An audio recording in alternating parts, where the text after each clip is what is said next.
Perkenalkan, nama saya Muhammad Ayasi Malik Abidin. Di sini saya akan mempresentasikan tentang faktor resiko penyakit. Pembahasannya ada faktor resiko kusta, faktor resiko DBD, faktor resiko hipertensi, dan faktor resiko diabetes. Faktor resiko penyakit kusta yang pertama ada personal hygiene, kebersihan pribadi yang buruk seperti misalnya mencuci tangan yang tidak benar dan pakaian yang tidak bersih dapat meningkatkan resiko terkena penyakit kusta. Bakteri kusta dapat menular melalui kontak langsung dengan kulit penderita. Yang kedua ada kontak langsung. Memiliki riwayat kontak dekat dengan penderita kusta dapat meningkatkan resiko terkena penyakit kusta. Kontak fisik terus-menerus dengan penderita kusta seperti tinggal serumah, berbagi barang pribadi, atau melakukan kontak dekat dengan penderita kusta dapat meningkatkan resiko terkena kusta. Yang ketiga, lingkungan fisik rumah. Kondisi lingkungan fisik yang buruk di rumah seperti kelembapan yang tinggi, ventilasi dan sirkulasi udara yang kurang, serta kepadatan perumahan yang tinggi dapat meningkatkan resiko terjadinya penyakit kusta. Lingkungan yang lembab dan pengap memudahkan pertumbuhan penyebaran penyakit kusta. Yang keempat ada pengetahuan. Kurangnya pengetahuan masyarakat mengenai gejala, jalur penularan, dan pencegahan penyakit kusta dapat meningkatkan risiko tertular penyakit kusta. Kurangnya pengetahuan membuat masyarakat kurang berhati-hati dan melakukan tindakan pencegahan yang tepat. Faktor risiko DBD. Yang pertama ada kondisi tempat penampungan air atau TPA. Nah, TPA ini dikategorikan menjadi dua, yaitu TPA baik dan TPA buruk. TPA dikategorikan baik jika mudah diakses, tidak ada tumbuhan di sekitarnya, berlantai keramik atau semen dan ditutupi. Sedangkan TPA buruk jika sulit diakses, adanya tumbuhan di sekitarnya, berlantai tanah dan tidak diberi tutup. Kondisi TPA buruk menjadi faktor resiko karena dapat memungkinkan perkembangbiakan nyamuk Aedes sehingga meningkatkan faktor penyakit. Yang kedua, itu ada perilaku masyarakat. Ini dibedakan menjadi dua kategori juga, yaitu perilaku baik dan perilaku buruk. Perilaku baik jika masyarakat aktif membersihkan tempat penampungan air, melakukan psikalisida rutin, dan tidak menimbun barang bekas di lingkungan rumah.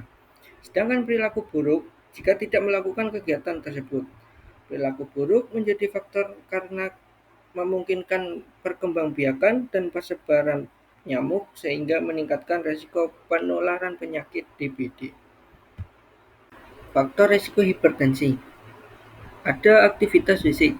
Mereka yang tidak melakukan aktivitas fisik atau olahraga secara teratur memiliki risiko lebih tinggi terkena hipertensi. Ini dikarenakan berolahraga secara teratur membantu jantung dan pembuluh darah tetap sehat, menurunkan tekanan darah. Berolahraga secara teratur juga memungkinkan detak jantung yang lebih kuat dan kontrol berat badan yang mencegah terjadinya penyakit hipertensi. Yang kedua, pola istirahat. Hipertensi dapat disebabkan oleh pola istirahat yang buruk, seperti kurang tidur atau tidak membuat jadwal tidur yang teratur. Ini karena kekurangan istirahat membuat tubuh mudah lelah, meningkatkan tekanan darah. Orang dengan istirahat yang kurang memiliki resiko 0,196 kali lebih besar terkena hipertensi dibanding dengan orang yang dengan pola istirahat yang cukup dan teratur. Faktor resiko diabetes. Yang pertama, ada genetik atau riwayat keturunan. Salah satu faktor resiko utama untuk menderita diabetes mellitus adalah riwayat keluarga atau genetik. Mereka yang memiliki riwayat diabetes dalam keluarga memiliki resiko lebih tinggi menderita diabetes, sekitar 4 hingga 12 kali lebih besar dibanding dengan individu yang tidak memiliki riwayat penyakit tersebut. Yang kedua, ada stres. Stres juga dapat mempengaruhi pola makan dan gaya hidup seseorang. Menurut beberapa penelitian, tingkat stres yang tinggi memiliki hubungan dengan risiko diabetes mellitus 2-5 kali lebih besar dibanding dengan individu yang tidak mengalami stres yang signifikan. Yang ketiga, ada kebiasaan merokok. Merokok meningkatkan risiko terjadinya diabetes mellitus. Zat kimiawi yang ada pada rokok berpotensi menimbulkan stres oksidatif yang dapat menghambat fungsi sel-sel pankreas penghasil insulin. Beberapa penelitian menunjukkan bahwa risiko diabetes pada perokok lebih tinggi 14 sampai 5 kali dibanding dengan non-perokok. Faktor risiko diabetes yang selanjutnya ada indeks massa tubuh atau IMT. IMT lebih dari 25 kg termasuk kategori kelebihan berat badan.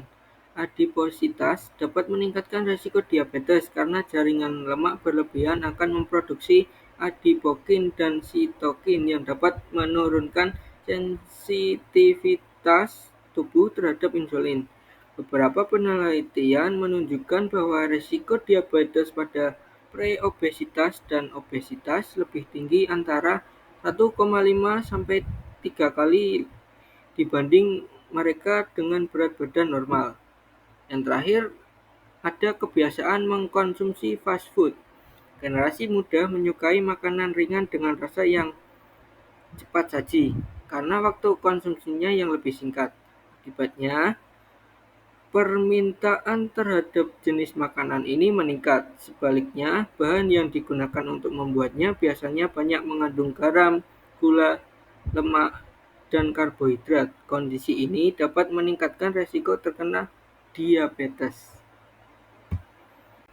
Dari penjelasan tadi, dapat disimpulkan bahwa faktor risiko adalah variabel yang membuat seseorang lebih rentan terkena penyakit tertentu.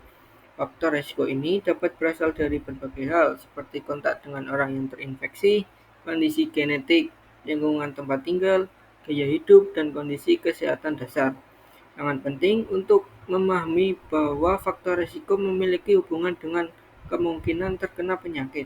Meskipun ini tidak selalu bersifat alasan, akibatnya pencegahan dan pengendalian faktor risiko sangat penting untuk mempertahankan kesehatan dan mencegah munculnya penyakit.